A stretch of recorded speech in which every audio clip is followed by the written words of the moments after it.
Alright, we got the AKSU-74. I'm just really excited about this.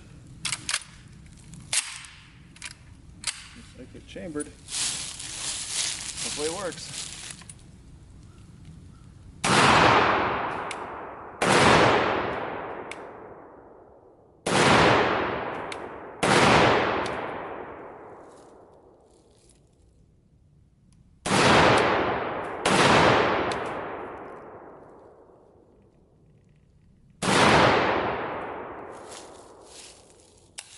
Man, what a pussycat. This thing is just recoilless. It's insane.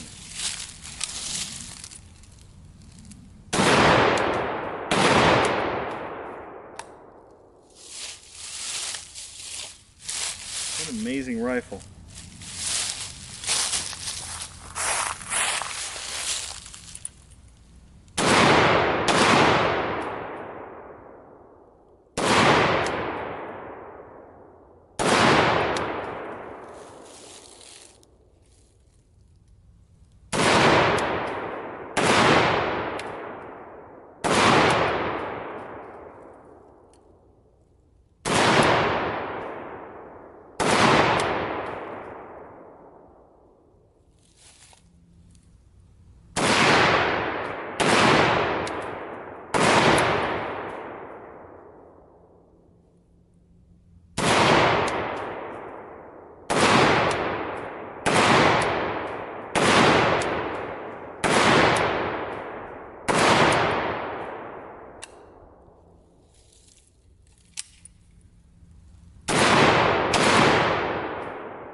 Stiff stock. Man, this thing just does not kick at all. Very, very nice shooting gun. This little AKSU, heck of a rifle. So, the AKSU-74. My God, I am so excited for this gun. I'm so happy to finally get a reliable AKSU in my collection.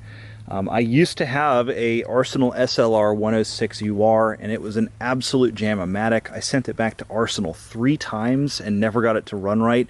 That gun was just a piece of junk, and although I paid $1,300 for it, I could only sell it for a song at the local gun show. So I am, to this day, a little bit turned off to Arsenal, and don't really care for their AKs. I have a couple of them, but this is not one of them. This is actually a private build done by Piece of History Firearms. The previous owner had sent a Bulgarian matching parts kit to them and had it built into the gun that you see here. Now the PBS-14, it's a fake PBS-14 on the front of this thing, and that is actually pinned, blind pinned onto this gun. So it actually is a Title I firearms. Don't worry, ATF guys. I know that you guys are all behind the camera, like, or behind the computer screen going, you know, ATF intensifies NFA. You know, no, this is not an NFA item. It's in 5.45, the traditional caliber for this, and it just is such a smooth shooting weapon. I just love it. I love AK-74s as it is. They're kind of the hipster's gun when it comes to WROL rifles. I think they're great choices for that, but not a lot of people choose it just simply because of the round. But this is the kind of gun that I would really want. Something very compact, something lightweight, something in a light recoiling caliber that's relatively effective, relatively smooth shooting, flat shooting, easy to operate, really a fantastic weapon system. Am I keeping it as a WROL gun? Maybe, actually. This is the kind of gun I bought as a collectible, but frankly, it's such a nice weapon that I might actually consider it. Keeping this as kind of a trunk gun or something along those lines. AKs are very durable weapons. They are very capable of getting you out of a tight spot. If you're in one, they're definitely going to be durable. They've got a reputation for being extremely reliable.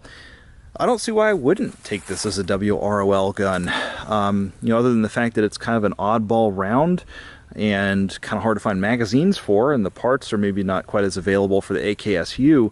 it's really a nice gun, and I can't really fault it for any kind of quality issues. Yeah, why not, I suppose. I wouldn't necessarily recommend it for most people unless you got a good stock of 545 by 39 on hand, but I do, so you know, it's a-okay for me.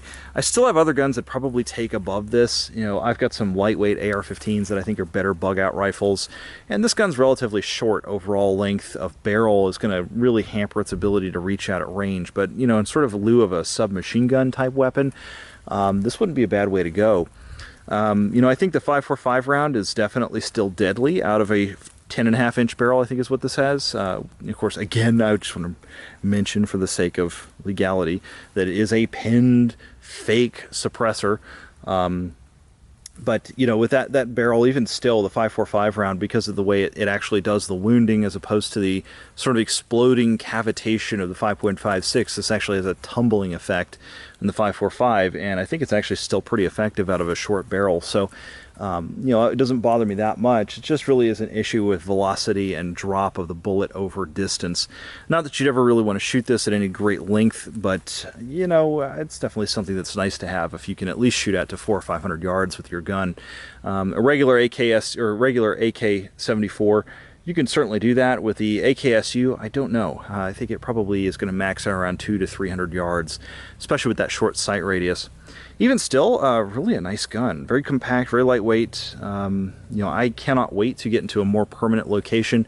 I'm waiting until I actually buy a house to go ahead and do some NFA stuff, because I don't want to be as mobile as I am in an apartment before I start, you know, putting my address down on government forms.